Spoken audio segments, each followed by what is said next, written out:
Hello, welcome back to your channel.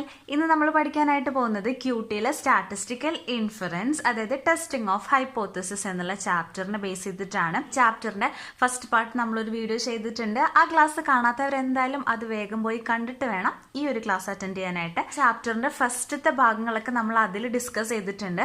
So അത് കണ്ടിട്ട് ഇത് കാണുമ്പോഴാണ് കൂടുതലായിട്ട് നിങ്ങൾക്ക് കോൺസെപ്റ്റ് ക്ലിയർ ആവത്തുള്ളൂ. അപ്പോൾ അത് കാണാത്തവർക്കായിട്ട് അതിൻ്റെ ലിങ്ക് നിങ്ങൾ ഈ കണ്ടുകൊണ്ടിരിക്കുന്ന ഈ വീഡിയോയുടെ മുകളിൽ ഐകാർഡ്സിൽ ഇപ്പോൾ നോട്ടിഫിക്കേഷൻ വരും.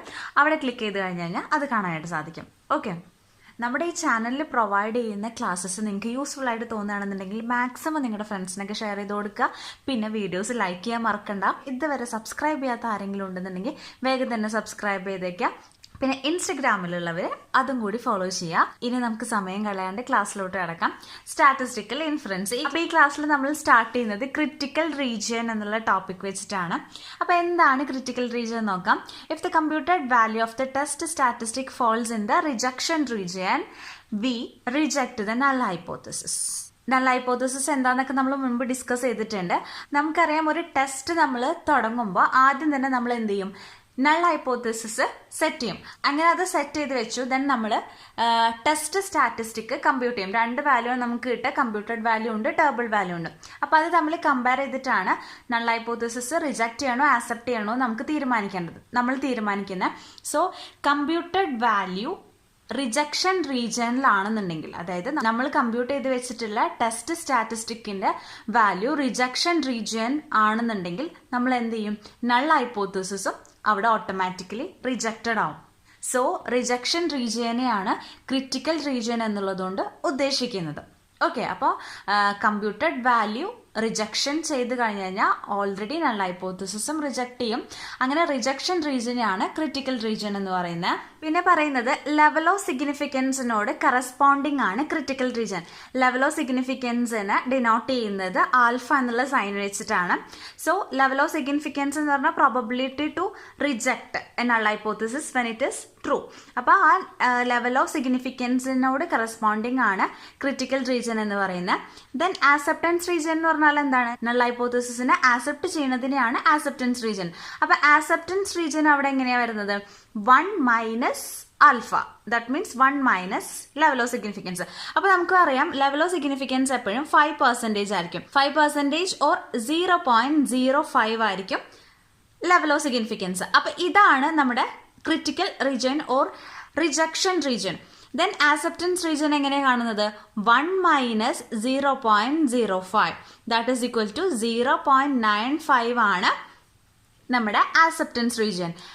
Rejection region or level of significance 0.05 ആണെന്നുണ്ടെങ്കിൽ ആക്സെപ്റ്റൻസ് റീജിയൻ എന്തായിരിക്കും, 0.95.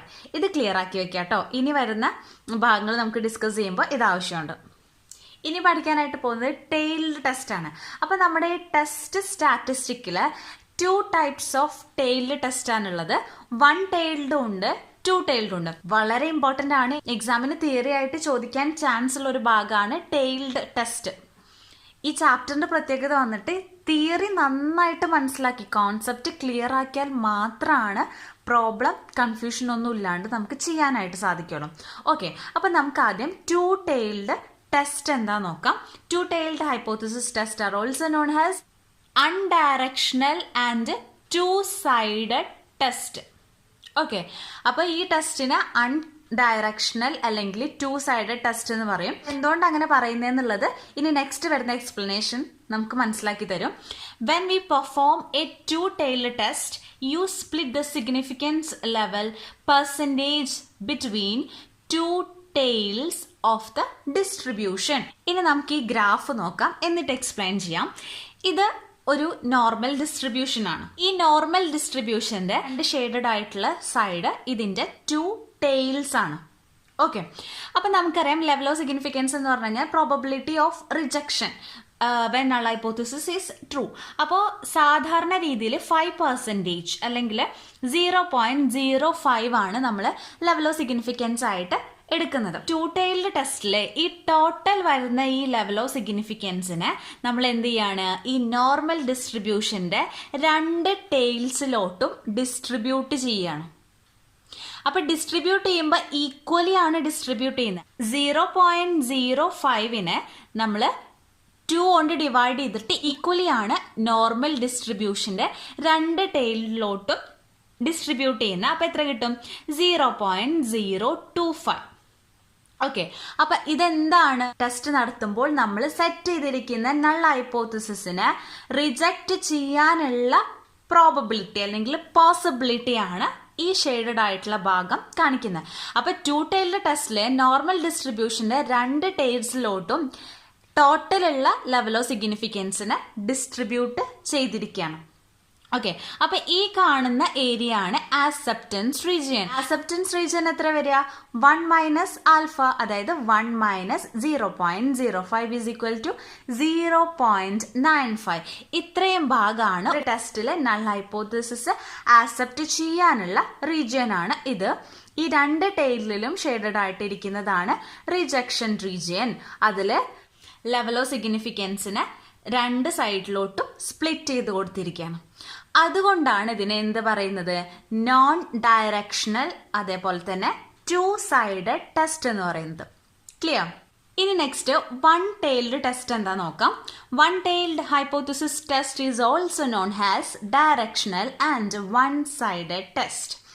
When you perform one-tailed test, the entire significance level percentage goes into extreme end of one tail of the distribution. One-tailed ടെസ്റ്റിനെ നമ്മൾ ഡയറക്ഷണൽ ആൻഡ് one-sided ടെസ്റ്റ് എന്നും കൂടി പറയും. എന്തുകൊണ്ടാണ്? See the diagram.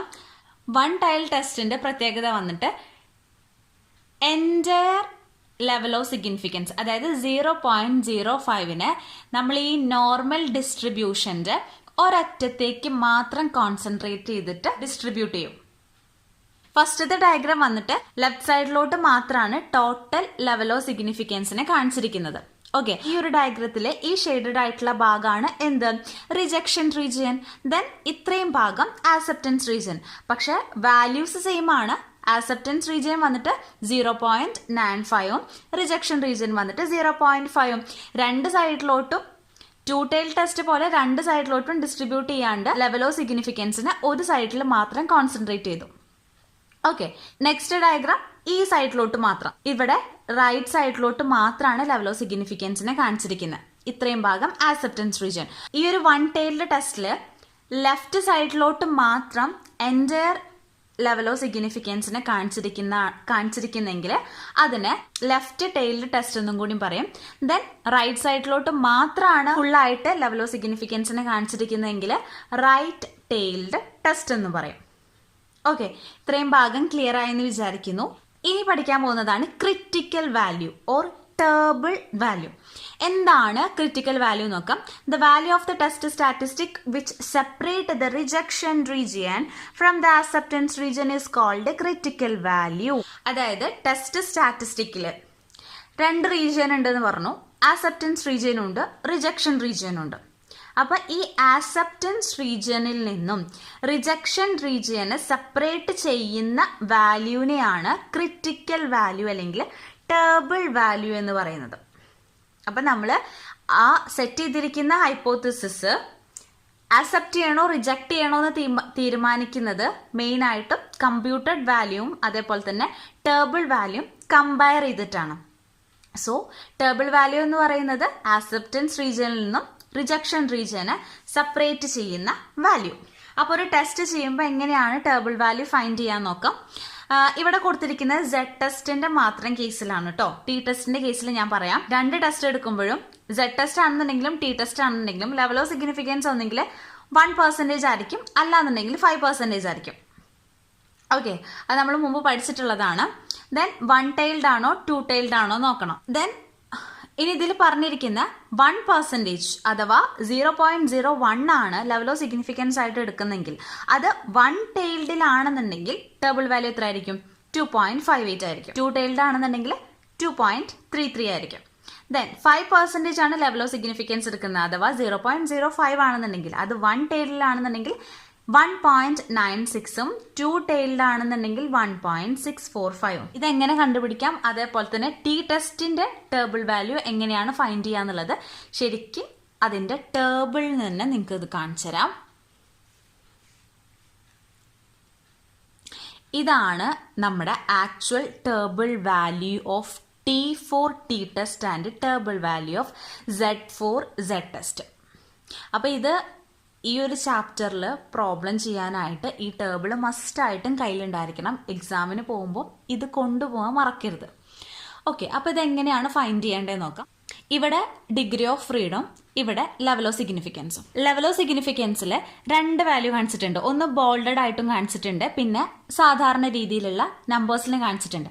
ഈ ബോൾഡഡ് ആയിട്ട് കാണിച്ചിരിക്കുന്നതാണ് 2 tailed വരുന്നത്. 2 tailed represent ചെയ്യുന്നതാണ് ഈ ബോൾഡഡ് ആയിട്ട് കാണിച്ചിരിക്കുന്നത്. 1 tailed റെപ്രസെന്റ് ചെയ്യുന്നതാണ് താഴെ സാധാരണ നമ്പേഴ്സിൽ കാണിച്ചിരിക്കുന്നത്. അതാദ്യം മനസ്സിലാക്കാം. മുകളിൽ ബോൾഡഡ് ആയിട്ടുള്ളത് 2 tailed താഴെയുള്ളത് 1 tailed ആണ്. ഓക്കെ, നമുക്ക് ആദ്യം ഇനി Z ടെസ്റ്റിൽ ഇപ്പം നമ്മൾ ആദ്യം പറഞ്ഞിരിക്കുന്ന ടേബിൾ വാല്യൂ എങ്ങനെ വന്നെന്ന് നോക്കാം. നമുക്കറിയാം ലെവൽ ഓഫ് സിഗ്നിഫിക്കൻസിനെയും അതേപോലെ തന്നെ ഡിഗ്രി ഓഫ് ഫ്രീഡത്തിനെയും കറസ്പോണ്ടിങ് ആയിട്ടാണ് നമ്മൾ ടേബിൾ വാല്യൂ ഫൈൻഡ് ചെയ്യേണ്ടത്. അപ്പോൾ Z ടെസ്റ്റ് ആണെന്നുണ്ടെങ്കിൽ ലെവൽ ഓഫ് സിഗ്നിഫിക്കൻസ് 1% or 5% ആവാം. പക്ഷേ ഡിഗ്രി ഓഫ് ഫ്രീഡം Z ടെസ്റ്റിൽ ഇൻഫിനിറ്റ് ആയിരിക്കും. ഓക്കെ, അപ്പോൾ നമുക്ക് അതിൻ്റെ വാല്യൂ കണ്ടുപിടിക്കാൻ നേരെ താഴോട്ട് വന്നു കഴിഞ്ഞാൽ ഇവിടെ ഇൻഫിനിറ്റ് എന്ന് പറഞ്ഞിട്ട് കാണാം. അപ്പോൾ ഇൻഫിനിറ്റിലെ ഈ ഭാഗത്താണ് Z ടെസ്റ്റിൻ്റെ ടേബിൾ വാല്യൂ കിടക്കുന്നത്. അപ്പോൾ Z ടെസ്റ്റ് 5% ആണെന്നുണ്ടെങ്കിൽ 2 tailed 5% ആണെന്നുണ്ടെങ്കിൽ നമ്മൾ ഈ ഒരു വാല്യൂ എടുത്തിട്ട് ഇതിൻ്റെ നേരെ താഴോട്ട് വന്നു കഴിഞ്ഞാൽ നമുക്കിവിടെ കാണാം 1.960. അതേപോലെ 1 tailed ആണെന്നുണ്ടെങ്കിൽ ഈ ഒരു ഭാഗം എടുക്കുക, നേരെ താഴോട്ട് വന്നു കഴിഞ്ഞാൽ നമുക്ക് കാണാം 1.645. ദെൻ 1% ആണെന്നുണ്ടെങ്കിൽ 1% 2 tailed ആണെന്നുണ്ടെങ്കിൽ ഈ ഒരു ഭാഗം എടുക്കേണ്ടത് നേരെ താഴോട്ട് വന്നു കഴിഞ്ഞാൽ 2.576 കാണാം. ദെൻ 1 tailed ആണെന്നുണ്ടെങ്കിൽ ഈ കേസ് എടുക്കാം, ഈ കോളം എടുക്കാം, നേരെ താഴോട്ട് വന്നു കഴിഞ്ഞാൽ 2.326. ഇനി T ടെസ്റ്റിൻ്റെ ടേബിൾ വാല്യൂ എങ്ങനെ ഫൈൻഡ് ചെയ്യാൻ നോക്കാം. ലെവൽ ഓഫ് ഫ്രീഡം വന്നിട്ട് T ടെസ്റ്റിൽ N-1 ആണ്. N എന്ന് പറയുന്നത് സാമ്പിൾ സൈസ്, അതായത് ടോട്ടൽ എത്ര സാമ്പിൾസ് ഉണ്ട് അതാണ് N. അതിനോട് 1 മൈനസ് ചെയ്ത് കഴിഞ്ഞാലാണ് T ടെസ്റ്റിൽ ഡിഗ്രി ഓഫ് ഫ്രീഡം കിട്ടുന്നത്. For example degree of freedom T ടെസ്റ്റിൽ 5 ആണെന്ന് വിചാരിക്കാം. സപ്പോസ് 5 ആണ്. ദെൻ 2 tailed 5% ആണ് ലെവൽ ഓഫ് സിഗ്നിഫിക്കൻസ് എന്നുണ്ടെങ്കിൽ നമ്മൾ എന്തെടുക്കാം, ഈ 5ന് നേരെ 2 tailed ലെവൽ ഓഫ് സിഗ്നിഫിക്കൻസ് ഇതല്ലേ, അപ്പം ഇതിന് നേരെ ഇതാണ് എന്ത് T ടെസ്റ്റിലെ table value 5 degree of freedom. അതേപോലെ തന്നെ 5%-ൽ 2 tailed ആണെങ്കിൽ T ടെസ്റ്റിൻ്റെ ടേബിൾ വാല്യൂ ഇതായിരിക്കും. ഇനി വേറൊരു എക്സാമ്പിൾ കാണിച്ചു തരാം. ഡിഗ്രി ഓഫ് ഫ്രീഡം 10ഉം tailed വന്നിട്ട് 1 tailed ആണെന്ന് വിചാരിക്കാം. അപ്പോൾ ഈ 10ന് നേരെയുള്ള നമ്പറും അതേപോലെ തന്നെ 1 tailed 0.05 1 tailed നേരെയുള്ള ഈ നമ്പർ നോക്കി കഴിഞ്ഞാൽ ഇതായിരിക്കും ടേബിൾ വാല്യൂ. അതേപോലെ തന്നെ 1% ആണെന്നുണ്ടെങ്കിൽ ഇവിടെ കാണുക 2 tailed, ഇത് 1 tailed ആയിരിക്കും. ഓക്കെ, ഇത് ക്ലിയർ ആക്കുക. എങ്ങനെയാണ് ടേബിൾ വാല്യൂ ടേബിൾ വെച്ച് ഫൈൻഡ് ചെയ്യേണ്ടതെന്നുള്ളത് മനസ്സിലാക്കണം, എങ്കിലാണ് ക്വസ്റ്റ്യനിൽ ടേബിൾ വാല്യൂ ഫൈൻഡ് ചെയ്യാനായിട്ട് സാധിക്കുള്ളൂ. ഓക്കെ, ഇനി പഠിക്കാനായിട്ട് പോകുന്നത് Z ടെസ്റ്റ് ആൻഡ് T ടെസ്റ്റിൻ്റെ യൂസസ് ആണ് നോക്കാൻ പോകുന്നത്. അപ്പോൾ ആദ്യം Z ടെസ്റ്റിൻ്റെ യൂസസ് നോക്കാം. To test the given population mean when the sample is large or when the population ST is known. നമുക്ക് പോപ്പുലേഷൻ മീൻ തന്നിട്ടുണ്ട്, അതിൻ്റെ സാമ്പിൾ സൈസ് വലുതും അതേപോലെ തന്നെ പോപ്പുലേഷൻ സ്റ്റാൻഡേർഡ് ഡീവിയേഷൻ അറിയുന്നുണ്ടെങ്കിൽ എന്ത് ചെയ്യാം, Z ടെസ്റ്റ് നമുക്ക് യൂസ് ചെയ്യാം. പിന്നെ Z ടെസ്റ്റിൽ സാമ്പിൾ ഈസ് ലാർജ് എന്ന് പറഞ്ഞു. എങ്ങനെയാണ് ലാർജ് എന്നുള്ളതുകൊണ്ട് ഉദ്ദേശിക്കുന്നതെന്ന് വെച്ച് കഴിഞ്ഞാൽ ക്വസ്റ്റ്യനിൽ സാമ്പിൾ സൈസായിട്ട് >30 ആണ് തന്നിരിക്കുന്നതെങ്കിൽ നമ്മൾ അപ്ലൈ ചെയ്യേണ്ടത് Z ടെസ്റ്റാണ്. ഓക്കെ, അതായത് 30-നേക്കാൾ കൂടുതലാണ് സാമ്പിൾ സൈസ് എങ്കിൽ 35-ഓ 50-ഓ തരാണെന്നുണ്ടെങ്കിൽ. പിന്നെ രണ്ടാമത്തെ കേസ് എന്താ, to test the equality of 2 sample mean when the samples are large or when the population standard deviation is known. 2 sample മീനിൻ്റെ ഇക്വാലിറ്റി ടെസ്റ്റ് ചെയ്യാൻ വേണ്ടിയിട്ട്. ഇക്വാലിറ്റി ടെസ്റ്റ് ചെയ്യുന്നത് എങ്ങനെയാണ്, സാമ്പിൾ സൈസ് ലാർജും അതേപോലെ തന്നെ പോപ്പുലേഷൻ STയും അറിയാമെന്നുണ്ടെങ്കിൽ നമുക്ക് എന്ത് ചെയ്യാം, സെഡ് ടെസ്റ്റ് യൂസ് ചെയ്യാം. Then to test population proportion test ചെയ്യാൻ വേണ്ടിയിട്ട്, അതേപോലെ തന്നെ to test the equality of correlation കോഎഫിഷ്യന്റിന്റെ ഇക്വാളിറ്റി ടെസ്റ്റ് ചെയ്യാൻ വേണ്ടിയിട്ട്. അപ്പോൾ ഇത്രയാണ് നമ്മൾ സെഡ് ടെസ്റ്റ് യൂസ് ചെയ്യുന്നത്. ഇനി ടി ടെസ്റ്റ് നോക്കാം. ടി ടെസ്റ്റിന്റെ യൂസസ് എന്താണ്? To test the given population mean when the sample is small and the population SD is unknown. നമുക്ക് തന്നിരിക്കുന്ന പോപ്പുലേഷൻ മീനിന്റെ സാമ്പിൾ സൈസ് സ്മോളും അതേപോലെ തന്നെ പോപ്പുലേഷൻ എസ്റ്റ് അറിയത്തില്ല എങ്കിൽ ടി ടെസ്റ്റ് യൂസ് ചെയ്യാം. ടി ടെസ്റ്റിൽ സാമ്പിൾ ഈസ് സ്മോൾ എന്നാണ് പറയുന്നത്. അപ്പോൾ ഇവിടെ സ്മോൾ എന്നുകൊണ്ട് ഉദ്ദേശിക്കുന്നത് ക്വസ്റ്റ്യനിൽ സാമ്പിൾ സൈസ് ലെസ് ദാൻ 30 ആണെന്നുണ്ടെങ്കിൽ നമ്മൾ യൂസ് ചെയ്യേണ്ടത് ടി ടെസ്റ്റാണ്. സെഡ് ടെസ്റ്റിൽ നമ്മൾ പറഞ്ഞു ഗ്രേറ്റർ ദാൻ 30 ആണ്. ദെൻ ടി ടെസ്റ്റിൽ ലെസ് ദാൻ 30 ആണ്. Clear? Then to test equality of two sample. രണ്ട് സാമ്പിൾസിന്റെ ഇക്വാലിറ്റി ടെസ്റ്റ് ചെയ്യാനായിട്ട് സാമ്പിൾസ് സ്മോളും പോപ്പുലേഷൻ എസ്റ്റ് അറിയില്ല എങ്കിൽ ടി ടെസ്റ്റ് യൂസ് ചെയ്യാം. Then to test the significance of correlation കോഎഫിഷ്യന്റിന്റെ സിഗ്നിഫിക്കൻസ് ടെസ്റ്റ് ചെയ്യാനായിട്ട്. ഓക്കെ, അപ്പോൾ ഇത് മനസ്സിലാക്കി വെക്കാൻ നമുക്ക് തിയറി ആയിട്ട് ചോദിക്കാവുന്നതാണ് സെഡ് ടെസ്റ്റ് ആൻഡ് ടി ടെസ്റ്റിന്റെ യൂസസ്. ഓക്കെ, നെക്സ്റ്റ് നമുക്ക് പഠിക്കാം testing the given population mean. നമുക്ക് ക്വിസിൽ തന്നിരിക്കുന്ന പോപ്പുലേഷൻ മീനിനെ ടെസ്റ്റ് ചെയ്യാം. അതിനുള്ള കുറച്ച് പ്രൊസീജിയർ ആണ്, സ്റ്റെപ്പ് ബൈ സ്റ്റെപ്പ് ആയിട്ട് പഠിക്കാം. അപ്പൊ ഇതിലൂടെ തന്നെ നമ്മൾ എന്ത് പഠിക്കുന്നുണ്ട്? നമുക്ക് കിട്ടിയിരിക്കുന്ന പ്രോബ്ലത്തില് പോപ്പുലേഷൻ മീൻ ടെസ്റ്റ് ചെയ്യാൻ വേണ്ടി നമ്മൾ സെഡ് ടെസ്റ്റ് ആണോ ടി ടെസ്റ്റ് ആണോ അപ്ലൈ ചെയ്യേണ്ടത് എന്നുള്ളതിന്റെ ക്രൈറ്റീരിയയും കൂടി നമുക്ക് ഇതിലൂടെ നോക്കാം.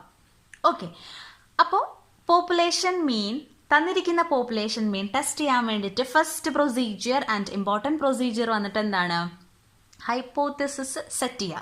Setting a hypothesis, both null and alternative ഹൈപ്പോത്തിസിസിനെ നമ്മൾ സെറ്റ് ചെയ്യണം.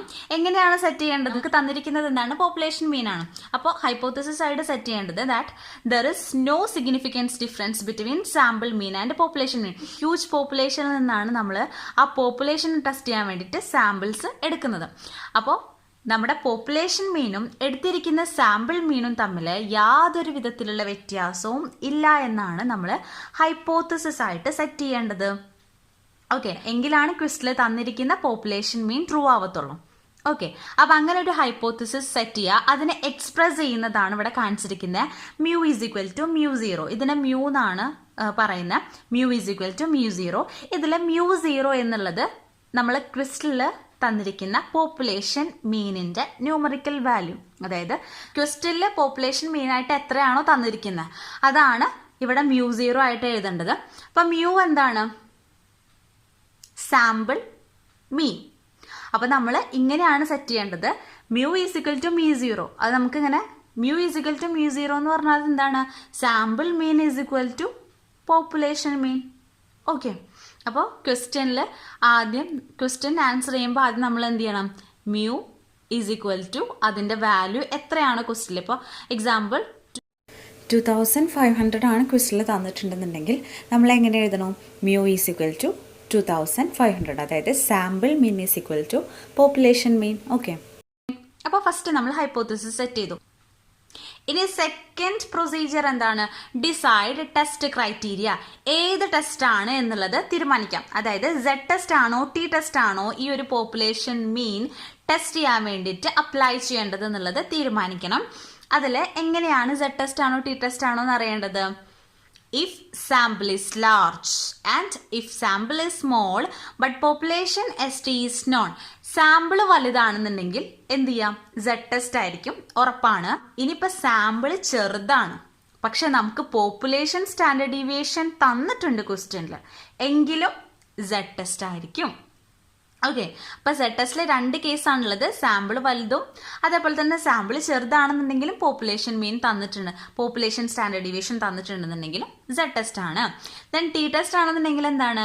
സാമ്പിൾ ചെറുതായിരിക്കും, അതേപോലെ തന്നെ പോപ്പുലേഷൻ ST അൺനോൺ ആയിരിക്കും, ക്വസ്റ്റ്യനിൽ തന്നിട്ടുണ്ടായിരിക്കില്ല. സോ ടി ടെസ്റ്റ് ആയിരിക്കും. ഇനി തേർഡ് സ്റ്റെപ്പാണ് using formula for computing the test statistic. Test സ്റ്റാറ്റിസ്റ്റിക്കിന്റെ വാല്യൂ നമുക്ക് കണ്ടെത്താനായിട്ട് ഫോർമുല യൂസ് ചെയ്യണം. ഫോർമുല യൂസ് ചെയ്തിട്ട് ടെസ്റ്റ് സ്റ്റാറ്റിസ്റ്റിക്കിന്റെ കമ്പ്യൂട്ടഡ് വാല്യൂ കണ്ടെത്തണം. അതിന് നമ്മൾ യൂസ് ചെയ്യുന്ന ഫോർമുലയാണിത്. X bar minus mu 0 divided by standard error. ഇതിൽ എക്സ് ബാർ വന്നിട്ട് സാമ്പിൾ മീൻ ആണ്, മ്യൂ നമ്മൾ നേരത്തെ പറഞ്ഞു മ്യൂ പോപ്പുലേഷൻ മീൻ ആണ്. അത് നമുക്ക് ക്വിസിൽ തന്നിട്ടുണ്ടായിരിക്കും. സാമ്പിൾ മീനും പോപ്പുലേഷൻ മീനും നമുക്കൊന്ന് കണ്ടെത്താനുണ്ട്. അതായത് standard error. Standard error compute ചെയ്യുന്നത് ഈ 3 ഫോർമുല ഉണ്ട്. അതിൽ നമുക്ക് കിട്ടിയിരിക്കുന്ന ക്വസ്റ്റ്യൻ ഏത് തരത്തിലാണോ അത് വെച്ചിട്ടാണ് ഇതിലേത് ഫോർമുല അപ്ലൈ ചെയ്തിട്ടാണ് സ്റ്റാൻഡേർഡ് ഇറർ കണ്ടുപിടിക്കേണ്ടത് എന്നുള്ളത് തീരുമാനിക്കേണ്ടത്. അപ്പൊ ഫസ്റ്റത്തെ ഫോർമുല വന്നിട്ട് standard deviation divided by root n. അത് എപ്പോഴാണ് ഉപയോഗിക്കുന്നത്? When population ST is known and sample is small or large. Sample വലുതോ ചെറുതോ ആയിക്കോട്ടെ, പക്ഷേ പോപ്പുലേഷൻ സ്റ്റാൻഡേർഡ് ഡീവിയേഷൻ ക്വസ്റ്റ്യനിൽ തന്നിട്ടുണ്ടെന്നുണ്ടെങ്കിൽ സ്റ്റാൻഡേർഡ് ഇറർ കമ്പ്യൂട്ട് ചെയ്യാൻ വേണ്ടിയിട്ട് യൂസ് ചെയ്യുന്ന ഫോർമുലയാണ് ഇത്. അതായത് standard deviation divided by root n. ഇവിടെ ഈ ഒരു സൈൻ വന്നിട്ട് സ്റ്റാൻഡേർഡ് ഡീവിയേഷൻ ആണ്. അപ്പൊ നമുക്ക് അറിയാം സ്റ്റാൻഡേർഡ് ഡീവിയേഷൻ അറിയാമെങ്കിൽ നമ്മൾ സ്റ്റാൻഡേർഡ് ഡീവിയേഷൻ വെച്ചിട്ടുള്ള ഫോർമുല ആയിരിക്കും യൂസ് ചെയ്യുക. ഇനി നെക്സ്റ്റ് ഫോർമുല എന്താണ്? S divided by root n. ഇവിടെ ഏത് സിറ്റുവേഷനിലാണ് ഈ ഒരു ഫോർമുല യൂസ് ചെയ്യണമെന്ന് നോക്കാം. When population standard deviation is unknown and sample is large. Sample വലുതാണ്, പക്ഷെ പോപ്പുലേഷൻ സ്റ്റാൻഡേർഡ് ഡീവിയേഷൻ നമുക്ക് അറിയത്തില്ല.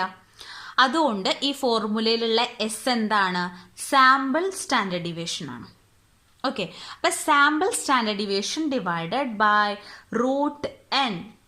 ഇനി വേറൊരു ഫോർമുലയും കൂടി ഉണ്ട്, S divided by root n minus 1.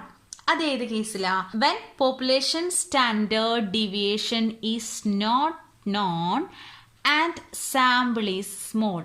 Sample ചെറുതുമാണ്, പോപ്പുലേഷൻ സ്റ്റാൻഡേർഡ് ഡീവിയേഷൻ തന്നിട്ടുമില്ല എങ്കിൽ നമ്മൾ എന്ത് യൂസ് ചെയ്യാം?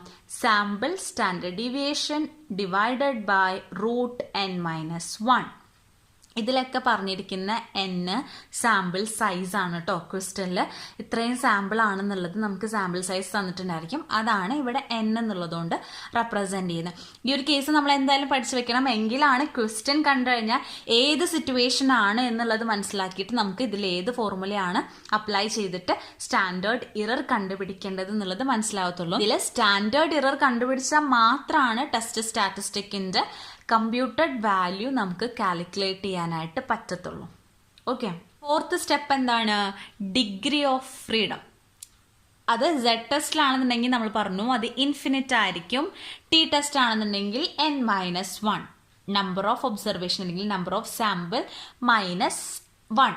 ഇനി ഫിഫ്ത്ത് സ്റ്റെപ്പ് എന്താണ്? Find table value of test statistic for the degree of freedom and level of significance. Level of സിഗ്നിഫിക്കൻസും ഡിഗ്രി ഓഫ് ഫ്രീഡം വെച്ചിട്ട് നമ്മൾ എന്ത് ചെയ്യണം? ടേബിൾ വാല്യൂ കണ്ടെത്തണം.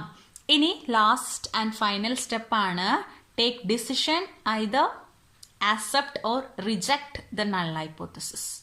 നമ്മൾ സെറ്റ് ചെയ്ത് വെച്ചിരിക്കുന്ന നൾ ഹൈപ്പോത്തസിസിനെ ആക്സെപ്റ്റ് ചെയ്യണോ റിജക്ട് ചെയ്യണോ എന്നുള്ളത് തീരുമാനിക്കണം. അതെങ്ങനെയാണ് തീരുമാനിക്കേണ്ടത്? ഇതെല്ലാം നമ്മൾ മുമ്പത്തെ വീഡിയോയിൽ ഡിസ്കസ് ചെയ്തിട്ടുണ്ട് ഡീറ്റെയിൽ ആയിട്ട് കേട്ടോ. 2 വാല്യൂ വെച്ചിട്ടാണ് കമ്പയർ ചെയ്യേണ്ടത്. First is calculated value. നമ്മൾ ആ ഫോർമുല ഉപയോഗിച്ചിട്ട് കാൽക്കുലേറ്റഡ് വാല്യൂ കണ്ടെത്തും. ദെൻ ടേബിൾ വാല്യൂം ഫൈൻഡ് ചെയ്യും. അപ്പോൾ ഈ 2 വാല്യൂം കമ്പയർ ചെയ്തിട്ടാണ് നൾ ഹൈപ്പോത്തസിസിനെ റിജക്ട് ചെയ്യണോ ആക്സെപ്റ്റ് ചെയ്യണോ തീരുമാനിക്കേണ്ടത്. അതെങ്ങനെയാണ്? Calculated value is less than table value. Table വാല്യൂവിനേക്കാളും കുറവാണ് കാൽക്കുലേറ്റഡ് വാല്യൂ എങ്കിൽ null hypothesis is accepted. Then next എന്താ പറയുന്നത്? Calculated value is greater than table value. അതായത് ടേബിൾ വാല്യൂവിനേക്കാളും കൂടുതലാണ് കാൽക്കുലേറ്റഡ് വാല്യൂ എങ്കിൽ നൾ ഹൈപ്പോത്തസിസ് റിജക്റ്റഡ്. ഇങ്ങനെയാണ് ക്വസ്റ്റ്യനിൽ പോപ്പുലേഷൻ മീൻ ടെസ്റ്റ് ചെയ്യേണ്ടത്. ഈ ഒരു സ്റ്റെപ്പിൽ തന്നെ ടെസ്റ്റ് ചെയ്ത് പോവാം. ആദ്യം ഹൈപ്പോത്തസിസ് സെറ്റ് ചെയ്യാം, പിന്നെ ഏത് ക്രൈറ്റീരിയയിൽ വരുന്ന ടെസ്റ്റ് ആണെന്നുള്ളത് തീരുമാനിക്കണം. ദെൻ അത് കഴിഞ്ഞിട്ട് കമ്പ്യൂട്ടഡ് വാല്യൂ ഫൈൻഡ് ചെയ്യണം. അതിന് വേണ്ടിയിട്ട് ആ ഫോർമുല യൂസ് ചെയ്യുക, X bar minus mu 0 divided by standard error. Then standard error നമ്മൾ കാൽക്കുലേറ്റ് ചെയ്യണം. അതിനായിട്ട് ഏത് കേസിലാണ് ആ ഒരു പ്രോബ്ലം വരുന്നതുണ്ടെങ്കിൽ അതിന് സ്യൂട്ടബിൾ ആയിട്ടുള്ള അതിന് അപ്രോപ്രിയേറ്റഡ് ആയിട്ടുള്ള സ്റ്റാൻഡേർഡ് ഇററിന്റെ ഫോർമുല തന്നെ യൂസ് ചെയ്തിട്ട് സ്റ്റാൻഡേർഡ് ഇറർ കണ്ടെത്തുക. അത് മെയിൻ ഫോർമുലയിലേക്ക് അപ്ലൈ ചെയ്തിട്ട് നമ്മൾ എന്ത് ചെയ്യാം, computed value of test statistic കണ്ടെത്തുക. Then degree of freedom set ചെയ്യുക. Z ടെസ്റ്റ് ആണെന്നുണ്ടെങ്കിൽ ഇൻഫിനിറ്റ് ആയിരിക്കും, T ടെസ്റ്റ് ആണെന്നുണ്ടെങ്കിൽ N-1 വെച്ചിട്ട് ഡിഗ്രി ഓഫ് ഫ്രീഡം സെറ്റ് ചെയ്യുക. എന്നിട്ട് ലെവൽ ഓഫ് സിഗ്നിഫിക്കൻസും ഡിഗ്രി ഓഫ് ഫ്രീഡത്തിനും കറസ്പോണ്ടിങ് ആയിട്ട് ഒരു ടേബിൾ വാല്യൂ നമ്മൾ ഫൈൻഡ് ചെയ്യുക. ദെൻ ലാസ്റ്റ് നമ്മൾ ആ ടേബിൾ വാല്യൂയും കമ്പ്യൂട്ടഡ് വാല്യൂയും കമ്പയർ ചെയ്തിട്ട് ഹൈപ്പോത്തസിസ് മുമ്പ് പ്രീഡിറ്റർമൈൻഡ് ആയിട്ട് സെറ്റ് ചെയ്ത് വെച്ചിട്ടുള്ള നൾ ഹൈപ്പോത്തസിസിനെ ആക്സെപ്റ്റഡ് ചെയ്യണോ റിജക്റ്റഡ് ചെയ്യണോ എന്നുള്ളത് തീരുമാനിക്കാം. അപ്പോൾ ഇന്നത്തെ ക്ലാസ് ഇവിടെ എൻഡ് ചെയ്യാണ്. നെക്സ്റ്റ് ക്ലാസ്സിൽ നമുക്കിതിൻ്റെ പ്രോബ്ലം ചെയ്ത് നോക്കണം. എന്നാലാണ് കൂടുതൽ ഇത്രയും പറഞ്ഞ കാര്യങ്ങൾ ഒന്നും കൂടി ക്ലിയർ ആയിട്ട് മനസ്സിലാവത്തുള്ളൂ. അപ്പോൾ പാർട്ട് 3 നമുക്ക് പ്രോബ്ലമായിട്ട് കാണാം. ഇത്രയും പറഞ്ഞ കാര്യങ്ങളിൽ എന്തെങ്കിലും ഡൗട്ട്സ് ഉണ്ടെന്നുണ്ടെങ്കിൽ കമൻറ്റ് സെക്ഷനിൽ പറയാം. പിന്നെ നിങ്ങൾക്ക് ഇഷ്ടപ്പെടുകയാണെന്നുണ്ടെങ്കിൽ ലൈക്ക് ചെയ്യാനും ഫ്രണ്ട്സിന് ഷെയർ ചെയ്യാനും മറക്കരുത്. സബ്സ്ക്രൈബ് ചെയ്യാത്തവർ സബ്സ്ക്രൈബ് ചെയ്യുക. പിന്നെ ഇൻസ്റ്റഗ്രാമിൽ ഫോളോ ചെയ്യാത്തവർ ഫോളോ ചെയ്യാം. Okay, thank you.